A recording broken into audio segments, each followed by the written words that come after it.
All right, welcome back. I am just thrilled that we're going to be doing this wrap-up panel with our speakers today. We've got a handful of things that we're going to run through, ask them, spark some conversation, trying to take some questions and just kind of see where this leads. It's a little bit free form, and we do have some seed questions, but I think this is going to be a lot of fun. So I thought I would just start out by asking our speakers, what is the one takeaway? And I've always kind of heard of this kind of referred to as like the elevator pitch, right? You walk into an elevator and you have, 10 floors to get your pitch kind of out there. Like, what is that one takeaway that you would tell the attendees about your presentation, kind of like in a nutshell, if they were to take it away?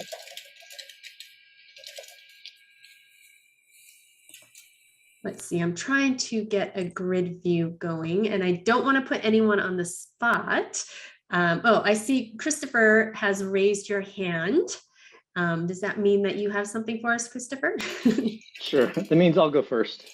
So I guess the easiest thing from my talk, and it actually showed up again in the in some Twitter comments and then also in the channel, was always be selling. We are asking for time and money to do threat hunting.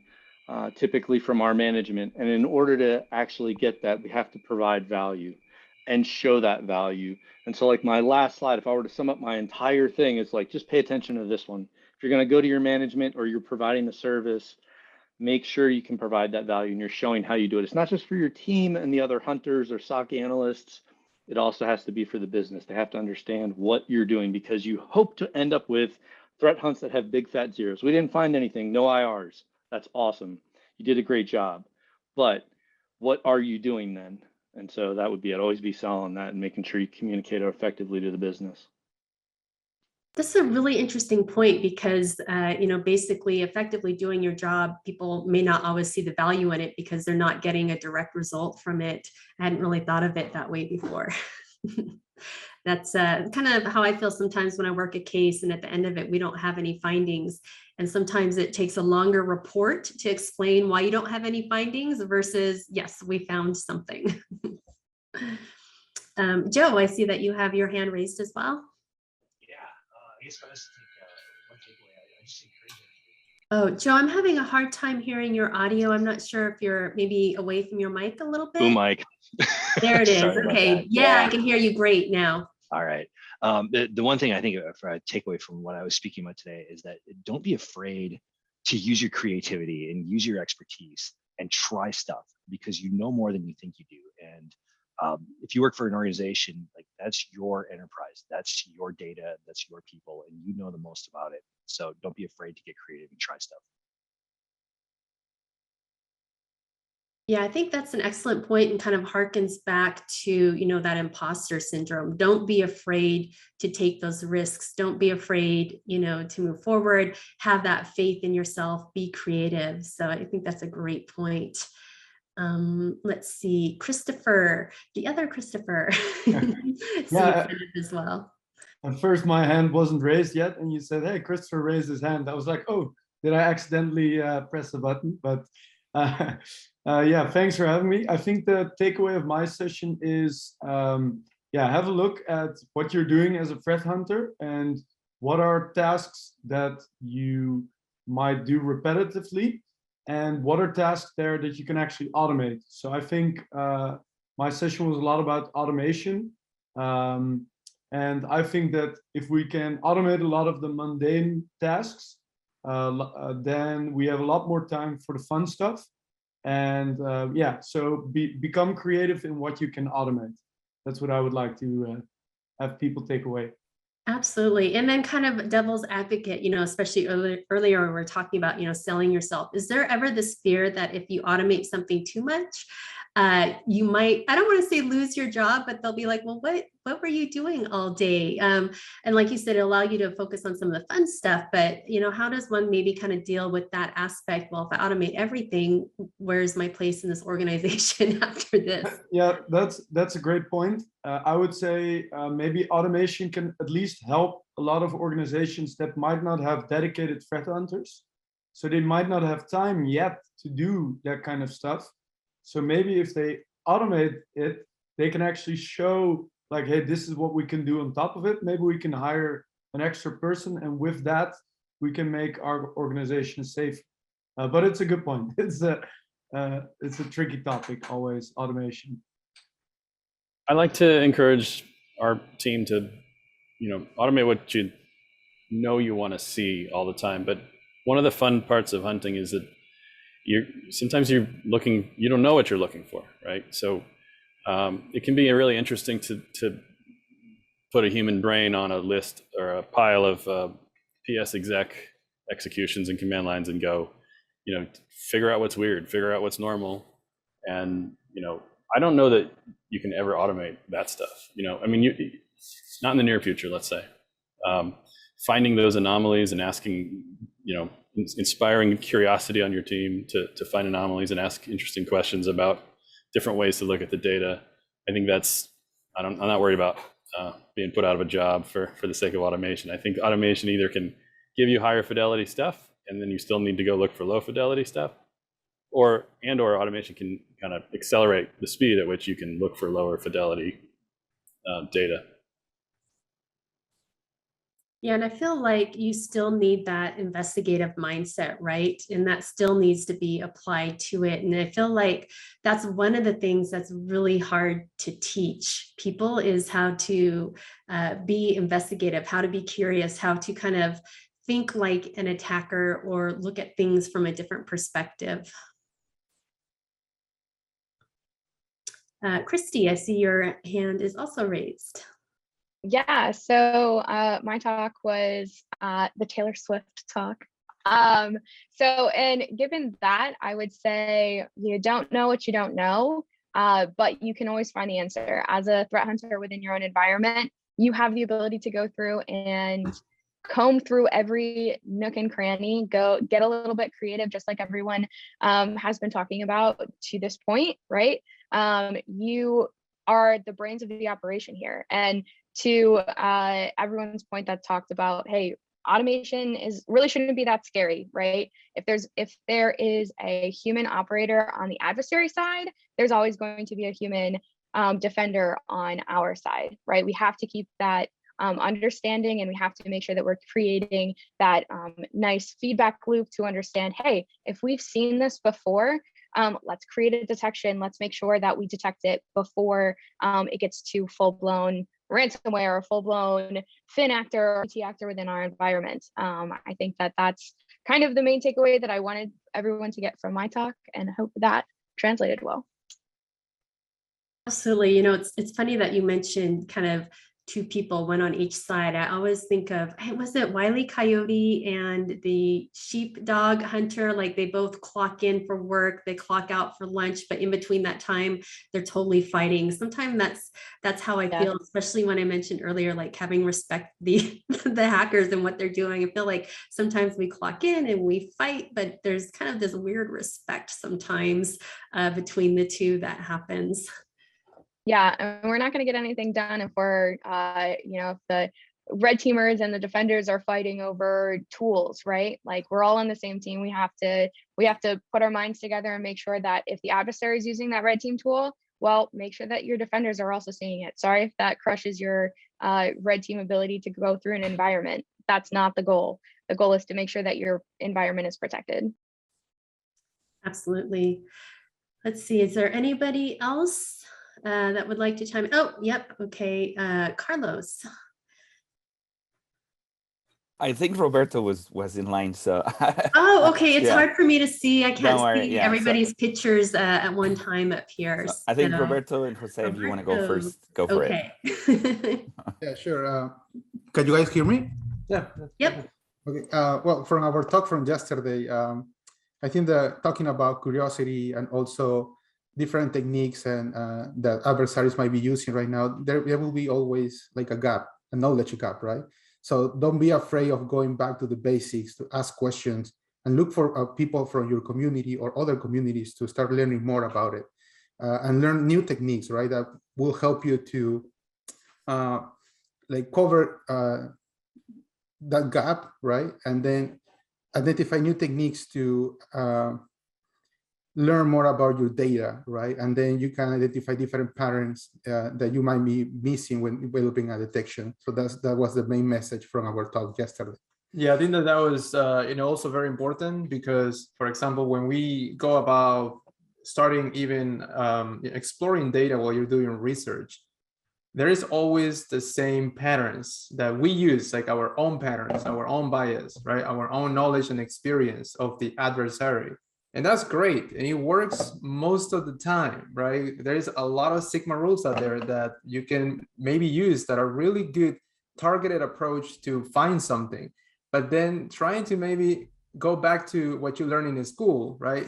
Basic arithmetic, statistics, how something like that could actually open the doors to other techniques. And I think that it was amazing that after our talk yesterday, even though it was in Spanish, we saw a lot of talks that were building on the top of that basic knowledge. Even today, for example, seeing the talk to detect beaconing, for example, just understanding frequencies of this data and how to visualize it, etc. All of that comes from the basic concepts that we talked about yesterday. So it's amazing that we maybe need to go back to the fundamentals of how to even understand the data that we are exploring. So I think that was, the main message. Talking about communities. Oh, and then the other talk. So today, the keynote, I think that for me, just to keep, I don't want to talk too much and take much of the time, but I would say that for the keynote, is how you can channel obstacles, right? And make it and kind of make the output a little bit more positive. So we talked about, for example, imposter syndrome. And I believe that if you get stuck or if you just shut down because you feel that you cannot do something, that's, in my opinion, it's not going to be good, right? For you, people, for example, leave the industry because they don't feel that they actually fit. They feel that they are not good enough and they move to another place. The idea is how you can maybe mix that with something else. In my case, for example, I mix it with curiosity, right? That if I feel that I'm not good enough, maybe I don't understand this that well, why don't we just maybe spend some hours in trying to go back to the basics and learn it from zero?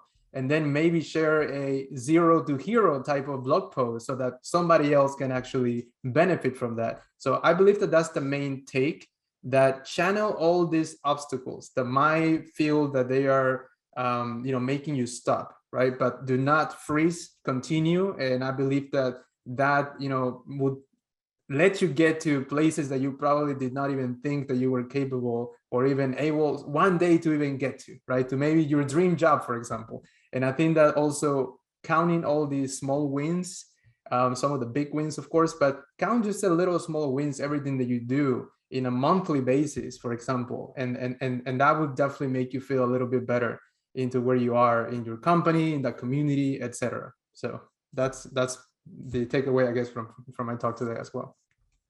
Very well said. You mentioned something about bias, and I think as investigators, it's really easy to kind of fall into that trap, and just kind of wanted to throw out to the group, what are some techniques to kind of get over biases that you may have and are aware of, or ones that you don't even realize that you have, because I know it can be difficult. Any thoughts on that? Yes, So too many of us went. Go ahead, Ashley. Yeah, go ahead. Okay. Yeah. I was going to say, for me, my team was always pretty small. So we always made sure to reach out to others in the Security Operations Center who may be interested in threat hunting or providing some sort of information to us, but may not be directly related with the team. I also made sure to check a lot of varying sources too, anytime I was doing research on anything that I may be interested in threat hunting for. So not just checking like the same 3, Twitter users who release proof of concepts, or not just checking the same subreddits or anything, but I would make sure that I would check like a pretty wide variety, like academic published papers and peer-reviewed papers, and sort of the more like relaxed sources like blog posts or anything that people may post to, just to make sure that I don't keep accidentally ingesting, what is that called, like confirmation bias sort of things. Yeah, it's an excellent point with the confirmation bias. I know a technique that we use sometimes at Kroll is, you have someone external to the case review those final reports before they go out to the door because, they're just approaching it from a different perspective than you are.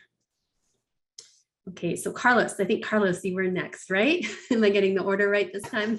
I guess it's completely okay. So we did a talk on open thread research, kind of going back to the community thing that Roberto talked about. We're part of that community, and we wanted to create a workshop. So we basically combine our knowledge and skill set to develop a workshop about thread hunting. We wanted to make it macOS because there's little about that, and we wanted to concentrate on an actor and show how you emulate. There's a distinction between emulation and simulation, and we wanted to kind of capture that.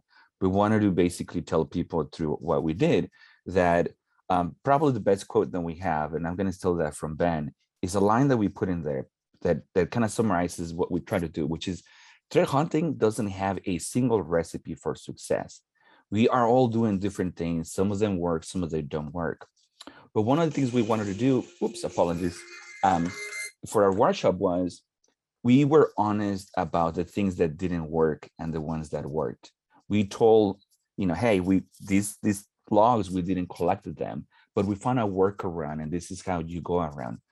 Real life thread hunting isn't perfect, and it is completely okay. So just because you don't get artifacts doesn't mean that you don't have, that is not going to work, your detection isn't going to work or something else. What you need to try to think about is outside the box. And hopefully what I hear on many of these talks is that we're trying to basically signal how you think about things outside the box. So my takeaway from our talk will be, there is no recipe for success, and it's completely okay to keep trying until you figure out how something will work that will give you the opportunity. And lastly, two other things that we want to address too is a lot of thread hunting conversations don't really talk about network data. And for us, it was extremely important to talk about the network side because it's often forgotten. A lot of the things that you see are very host-centric, and you need to account for that. So we want to make sure that is important. So please do consider the network side of things. It will make your life much more better. And start simple. It's just that, and if you need resources, there's plenty of us here. Go and ask. Carlos, you bring up a good point about the network. Why do you think that is, that it's not? I know a lot of times when we work with clients, they just aren't collecting that type of data. Do you think there's a reason why? I know that, a lot say, oh, we just don't have the room to store that type of information, or they only have it for a couple of, key points within their network. I think there's a lot of reasons. I think in reality, it's the volume. It's a lot of that is volume. There's a lot of volume. There could be a lot of noise, right? So it's learning to how you prioritize. What do I want to record? Why do I want to record that? This is where another thing that we didn't talk about is prevention controls, and it's key, right? So ideally, when you thread hunt, another thing that no one talks about is you want to build prevention controls. Make it difficult for the adversary. So if you have very limited network telemetry, hopefully you connected that with a prevention control that provides enough signal that you can connect the dots. But I will say that if you're struggling with network telemetry, think about what will be that area where you really need to have it. Maybe you have a bunch of terminal servers. Well, maybe that's where you want to have it, right? Because that's the funnel to your domain controllers and so forth. It's not an easy answer, and I don't know how other people think about it, but it's an important one to have.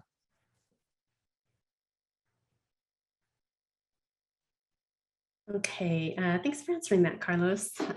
Ben, go ahead and turn it over to you. Yeah, just going to provide like a engineer point of perspective, kind of on what Carlos said about networking. I agree with all of it, but I think one of the really hard things also with networking sometimes is that being able to pivot from the network side stuff to like a host base to down to like a process. And I think that sometimes the challenge is being able to do that. There's not always the data or the ability to easily pivot. And I think, it would be really cool if tools started working together and started embracing things like the community ID, where you get community ID from Zeek and then easily pivot to a host-based data with just a single search and a single thing, and making that pivot easier for us to do our jobs. I think those would really go a long way to making network more successful. All right, and Kirsty, it's Kirsty? Kirsty. Kirsty. Yeah, Kirsty. Yep.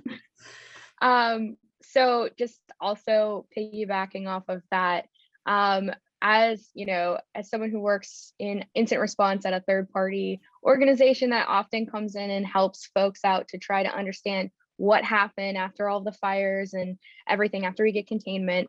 One thing that folks that I work with constantly say is I wish that we had the network level logging to be able to understand what our baseline was, because we would have been able to identify that data going outbound, or we would have been able to identify that beaconing much easier if we saw the patterns. But what they say for the reason why they don't have it is not just money, but also because everything's going to encrypted, right? So they don't want to interrupt the traffic on their internal environment by doing SSL decryption or anything like that, because they can't bear the latency. So as threat hunters within the environment, we can make the case of, hey, you know, this is how this tool works with our on-prem devices and all of our host-based stuff, to try to figure out, you know, if something looks like it's beaconing on, you know, the host-based side, we can go and put in network blocks and make sure that we are actually blocking it, right? Because that is oftentimes where a lot of recompromises happen, because folks will put in network blocks and then they are not testing it. So actually what's happening is that they put it on the firewall, but for whatever reason, the traffic is going around the firewall because they don't have a closed network. And they didn't know that until the point where they get recompromised. And it's been functioning like that forever. But if they have the network technology in place, they would be able to say, hey, all of our traffic's not going through this network appliance, and we need to figure out why. So I just want to throw that little cannonball into the water. No, it's interesting. Oh, I'm sorry. I was just going to say it's really neat this when you say one of the things that you often hear is that everything's going to encrypted traffic, and so they didn't bother to collect it. But that is literally what threat hunting allows you to do, is do the analysis of one of the things. I mean, I teach network forensics for SANS, right? So one of the things we talk about in class is that just because it's encrypted doesn't mean that you can't get value from monitoring that traffic. And you can a lot of times make really close inferences about what that is. You can do patterns of communication analysis. So yeah, I don't like it when somebody is like, well, it's encrypted, so I don't have to monitor it, because that's literally what we're for. Yep. And it's like when we are coming into an investigation and, you know, we're like, hey, do you have any network logs? And they're like, no, we don't log those because it's all encrypted, so it doesn't. I'm like, but we can see if it actually beaconed out every single time it was beaconing on the host, which limits the amount of time. That limits our scope. And they're like, wait, really? Yeah. So I think it's just a lack of communication and lack of understanding of how the end goal really plays. Okay. So what do you think, Mary? Should we throw in one of the questions from our new to threat hunting channel? Yeah, absolutely. If you'd like to hit the first one, that'd be awesome. Sure. So here's one. The question is, where does the job of threat hunter fit into the overall industry job taxonomy? Because I think the original question said something like, well, we don't really see a lot of roles that are called threat hunter being advertised. So is it a standalone position, or is it something that's more integrated into the other job descriptions, or how do you identify what a threat hunting role is if you were interested in pursuing one? And then that's a question for anyone. So if you have some thoughts, just speak up. Yeah, this is Andrew. I have an opening with that exact title. So yeah, I don't know. I think there is a lot of there are some, you can do keyword searches for that in job boards, but I guess I'll say, you know, in our environment, the threat hunting team is a little carve off of the overall incident response function and DFIR function. I was going to say the same thing. Usually when I was job hunting, I would either see it advertised as sort of like a tier 3 incident response position where you may be doing a little bit of threat hunting, but also assisting with incidents that may be happening. So I would look for that sort of verbiage, like either an elevated IR position that does a threat hunting function. I think it'll depend on the organization, whether or not it's totally standalone or if it is part of another team, like Andrew said.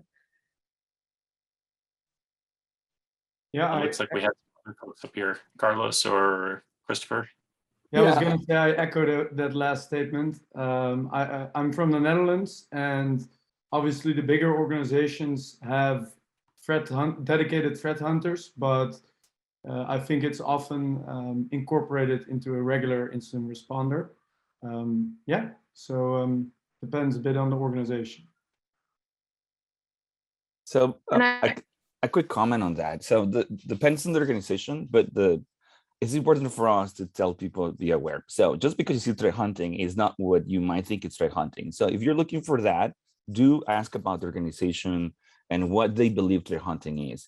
I'm so surprised, like if right now we were to ask, what does threat hunting means to you? I think we're gonna get multiple answers. So just don't be gullible with the idea that threat hunting is gonna be what you think it is, but you land in a job where it's totally not. So the warning here is look for jobs that have that, but mind to ask questions if you're really interested on getting that job. What do you do? What is threat hunting? How do you do that? That will tell you whether that's the threat hunting job you really want or not. So just not the keyword, ask the right questions when you're applying or seeking more information about the job. And I will say that if you are working in the SOC or you have an incident response or even pen testing, red teaming, background, and you're doing that on your day-to-day basis, you're a threat hunter, right? You are going through and actively looking for things that you need to improve on, right? So just because it's not in your job title doesn't mean that you're not doing it. A way to make a career out of it is obviously to go through and find those positions and capitalize on that. But if you're doing that now, you're a threat hunter. Just want to validate anyone in the audience that may need to hear, because I definitely did.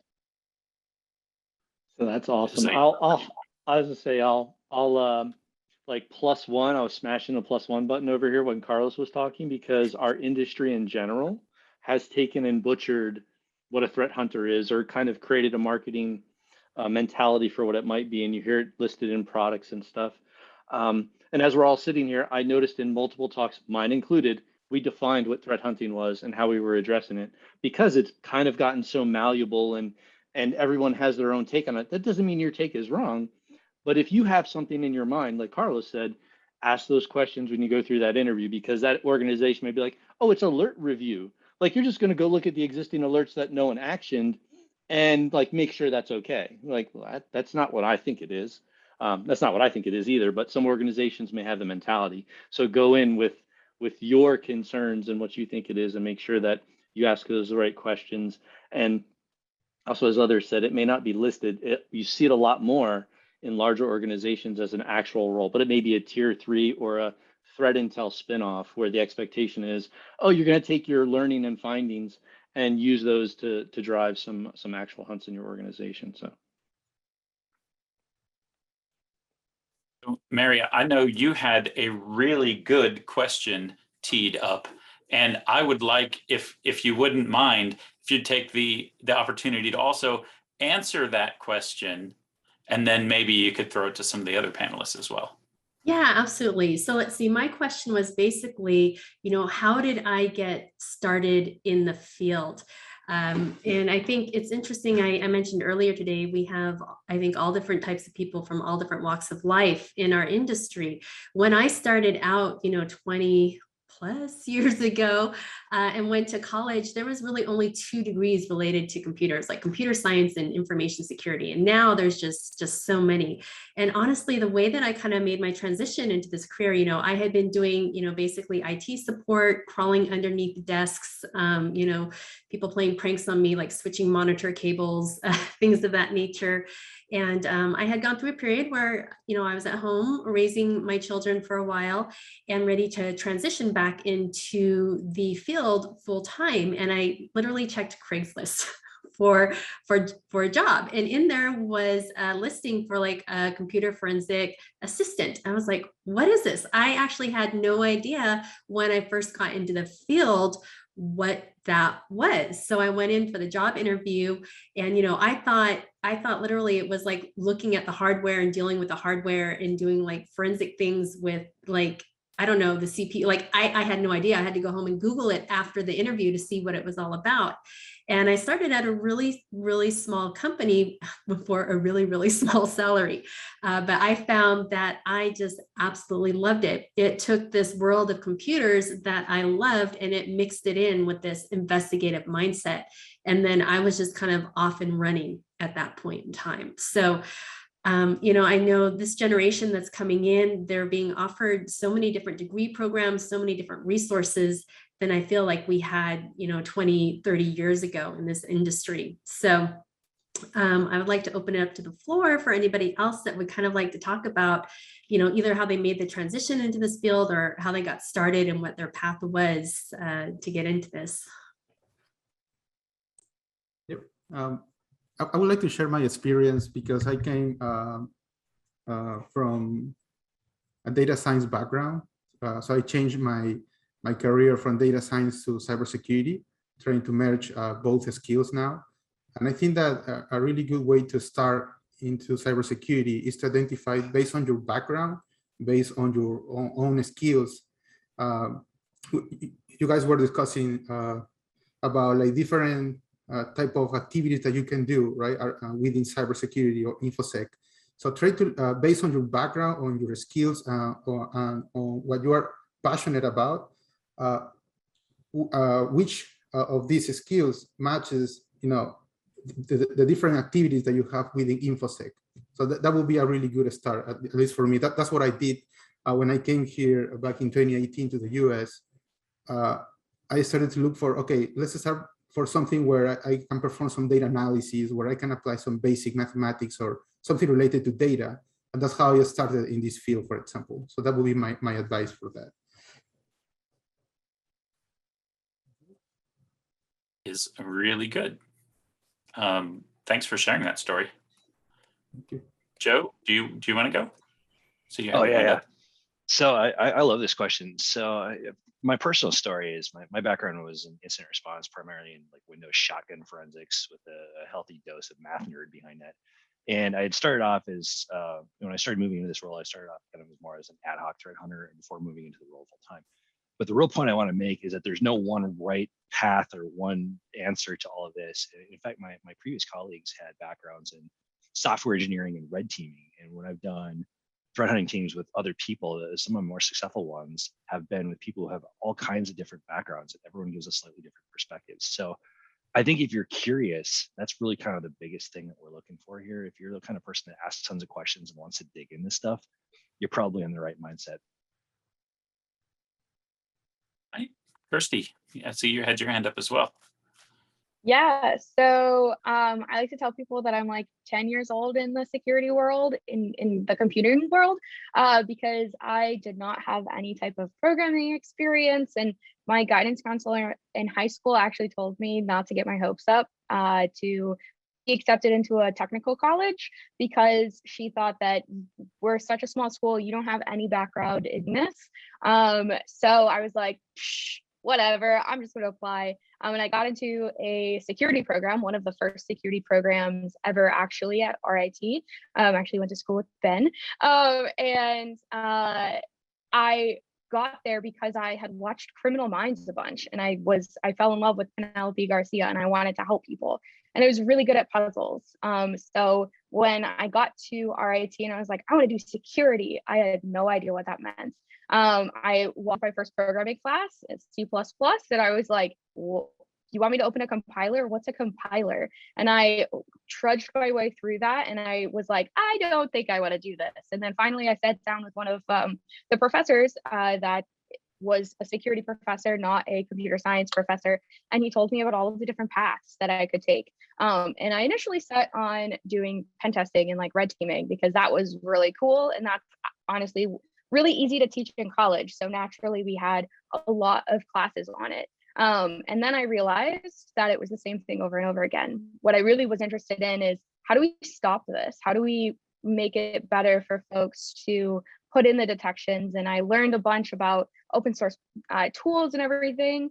And I landed my first job at a PCI consultancy that I ended up doing pen testing for. And I realized after having one of my pen tests thrown out because I called their call center and had my phone added into a employee's account to bypass their Duo factor or their Duo two-factor into their CDE environment or their card holder environment.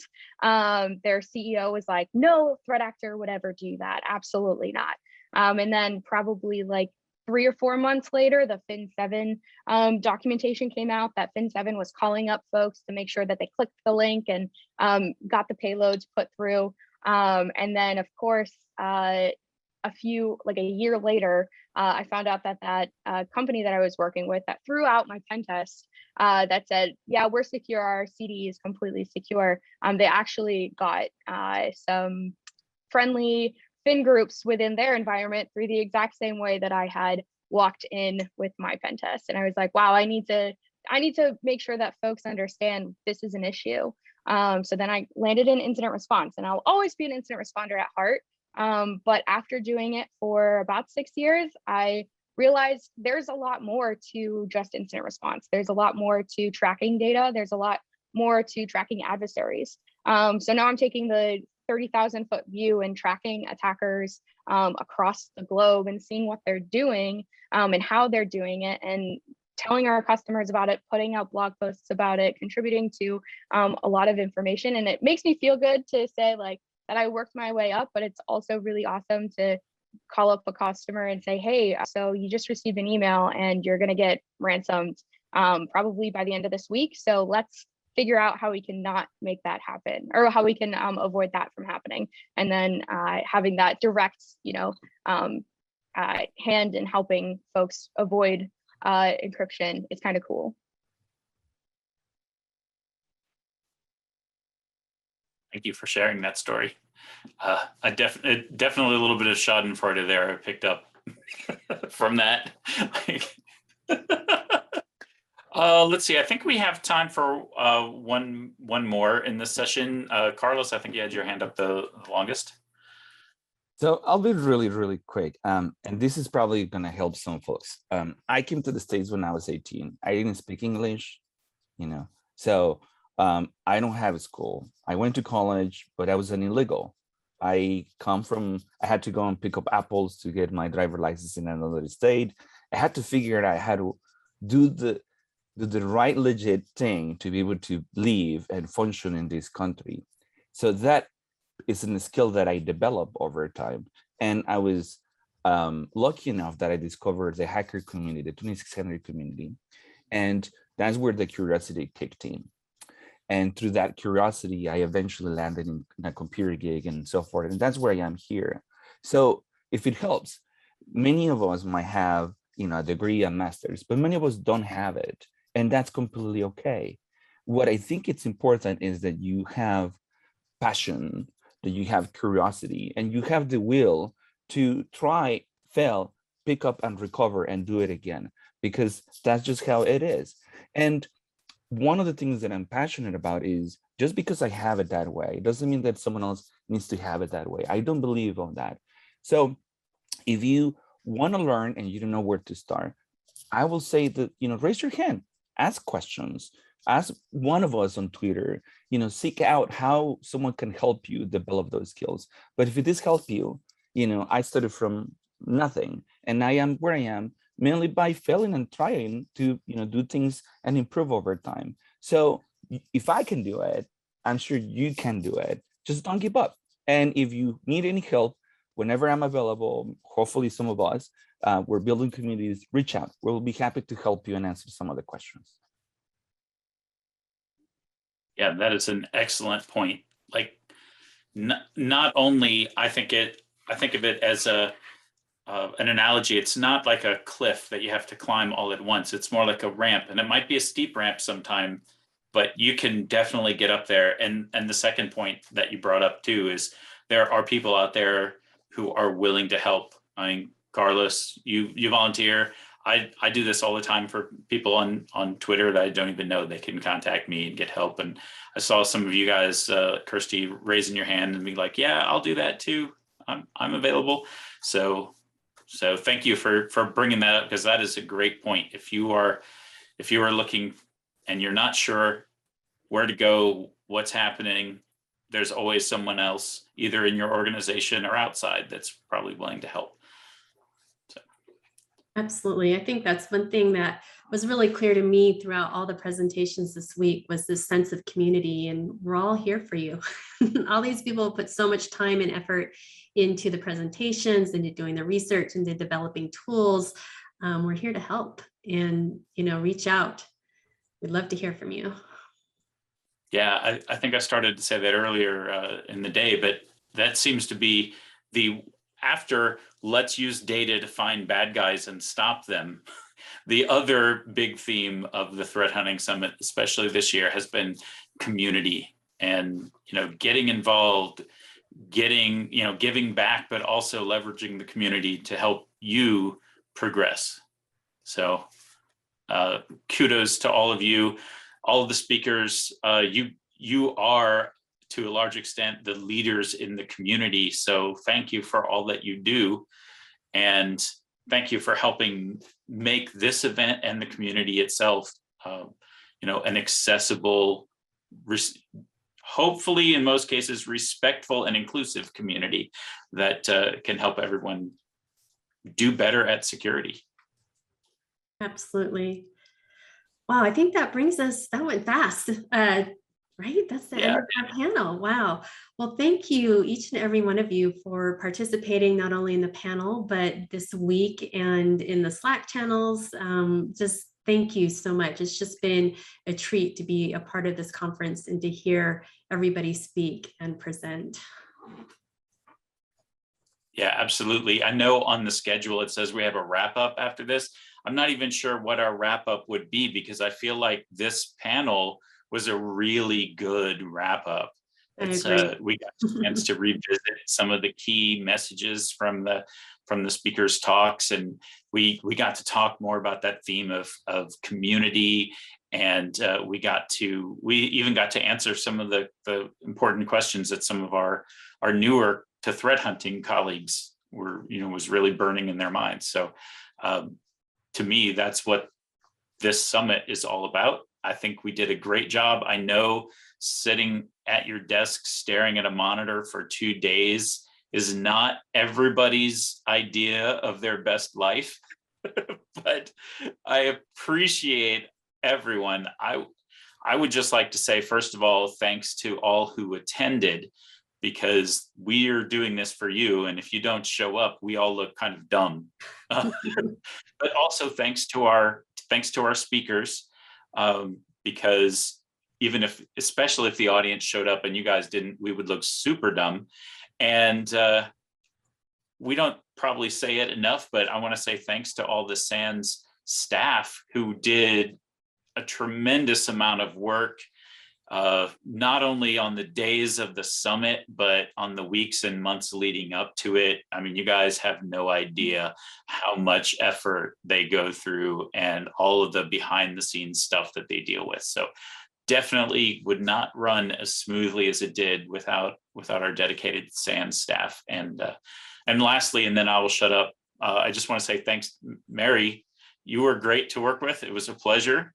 And we never worked together before, but we just kind of got it and it clicked, and it was great working with you. So thank you very much. Absolutely. +1 or 10, +10 to everything that you said, David. I'll just say it all again. Thank you so much, everybody, the attendees. One of the things we strive for, we had our code of conduct. And as far as I know, I think everybody did such a great job just fostering the kind of environment that's welcoming for everybody. So definitely wanted to say thank you to everybody for that. The discussions, the presenters, like David said, this was my first time chairing a summit, and I was amazed at how much work goes into it from beginning to end, months and months of preparation to make sure everything goes smooth. Yeah, we had some technical hiccups, but that was just minor compared to everything else that was going on and went smoothly. So just thanks everybody for everything. And I feel so weird. I don't want to say goodbye, but is this the part where we say goodbye? Well, you know what? We can put it off for just a few seconds longer. We can say, please, everyone, fill out your evals. Fill out your evals. Don't forget that the Slack is going away. I know we've said that several times, but I think, you know, it's only going to be here for maybe another hour. So make sure and take what you need to away from it. Do the evals, and hopefully we'll see everybody again next year. And I hope some of you that are in the audience today will be up here in the speakers panel next year. Absolutely. And we do provide mentorship. That's part of presenting, is that everybody is assigned a mentor that can help you go through your presentation, someone to reach out to if you haven't done it before. Like I said, we're here to help. All right, well, thanks everyone. I guess that's officially a wrap, and we will see you next year. We'll see you next year. Bye.